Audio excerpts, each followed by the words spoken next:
fantastic commodity. You know, last week we talked about, you've heard it said, you shall not commit murder.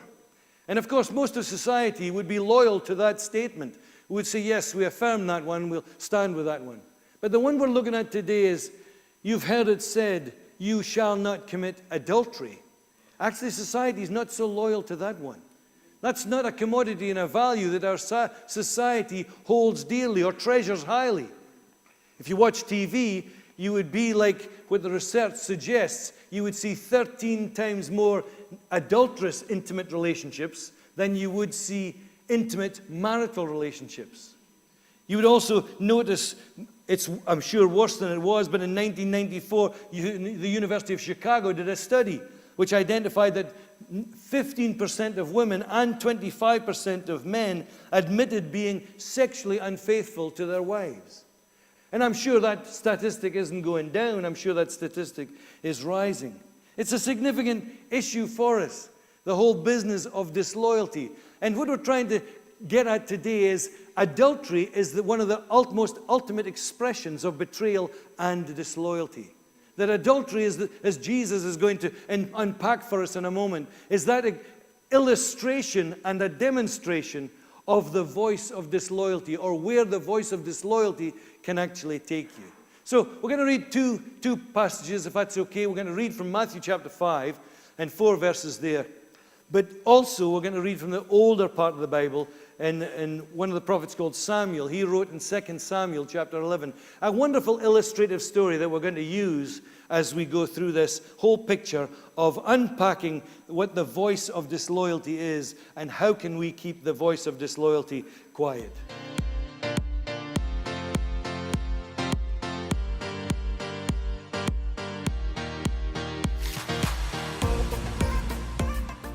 What's going on here? What is this whole picture of the voice of disloyalty? See, Jesus was endeavoring to expand and to clarify what the Jewish community around him knew. They had known and were aware. It said, you have heard that it was said, do not commit adultery.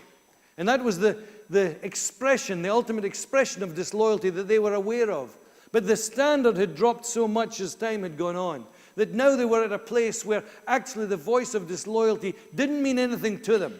And so what they were doing was outworking the least they could possibly do. When are we going to get caught?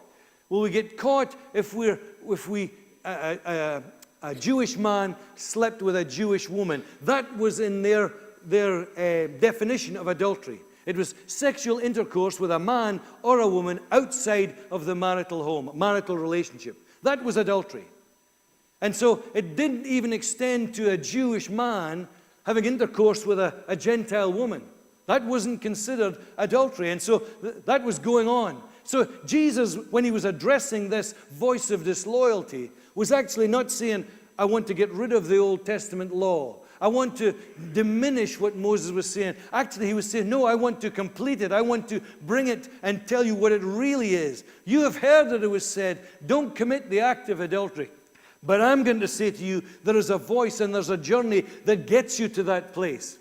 There is a journey in your own mind and in your heart that takes you to that place where you commit the act of adultery. It's a very negative command. Do not commit adultery. But you see, there's a positive side to it too. For all of us in this room, do not commit adultery does mean do commit to marital faithfulness.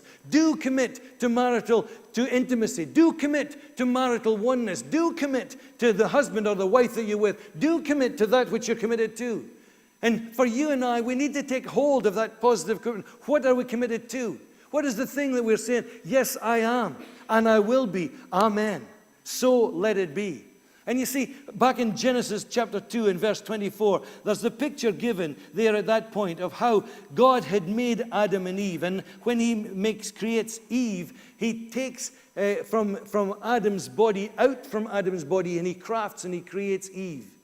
But then he says, but I want you to be together, so that which I have taken out from you, Adam, will go back in together. One man, one woman. And it's said again back in Ephesians 5 and 31. The man said, this is now bone of my bone, as he looked at Eve. And this is now flesh of my flesh. And she'll be called woman, for she was taken out of the man.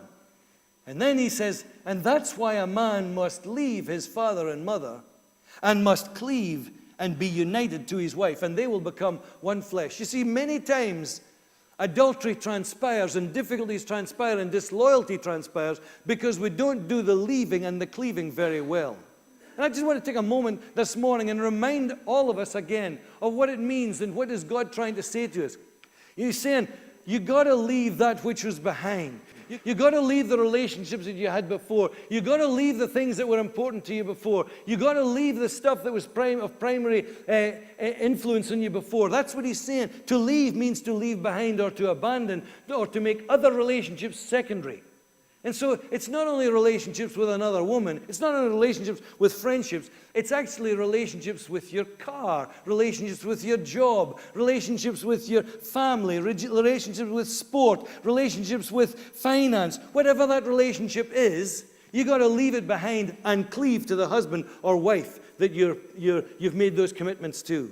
Because it's about leaving and it's about cleaving. A couple of weeks we'll maybe see a little bit more about this. But cleaving is almost like the picture of taking two bits of cling film. If you can imagine two separate pieces of cling film and you put them together, what do you get? One bit of cling film, yeah. There is actually a space in between, but it's almost like an imaginary space, and it would need a microscope or something to see that space in between. And that's what a husband and wife should be. A beautiful picture of the glue and the strong bond of unity that is between.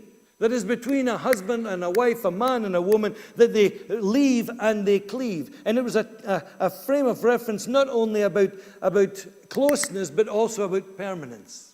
And so Jesus is saying to them, you have heard that it was said before, don't commit the act of adultery. Don't go and sleep with somebody else's husband or wife. Don't go and have intercourse with somebody who's not your husband or your wife. And it's very interesting because the term meant not only a married woman, but a betrothed woman. One who is going to be married. One who is going to be promised in marriage.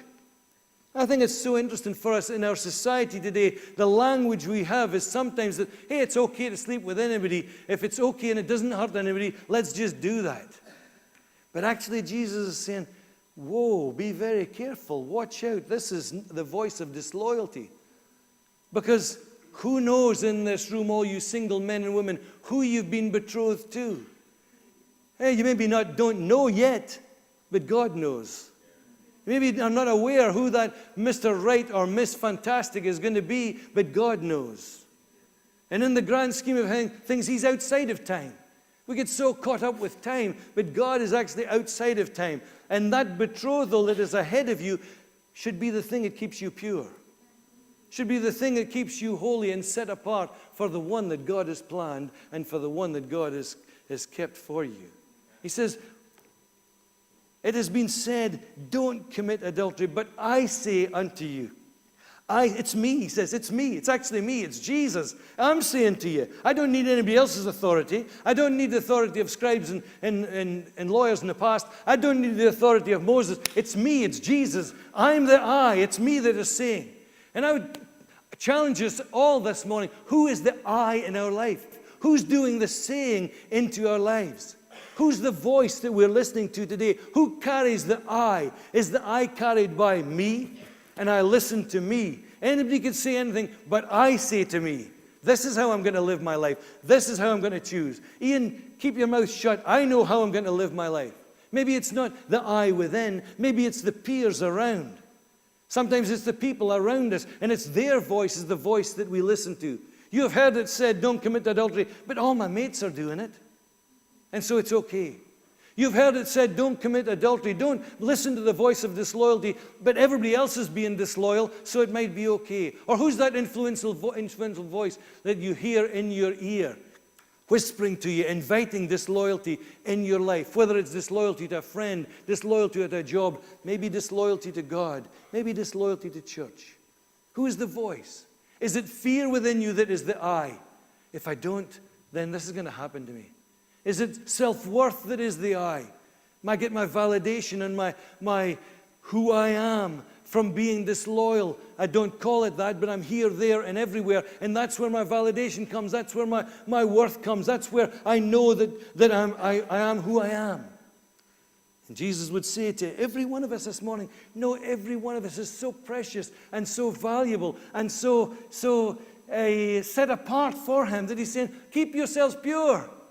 Keep yourselves pure.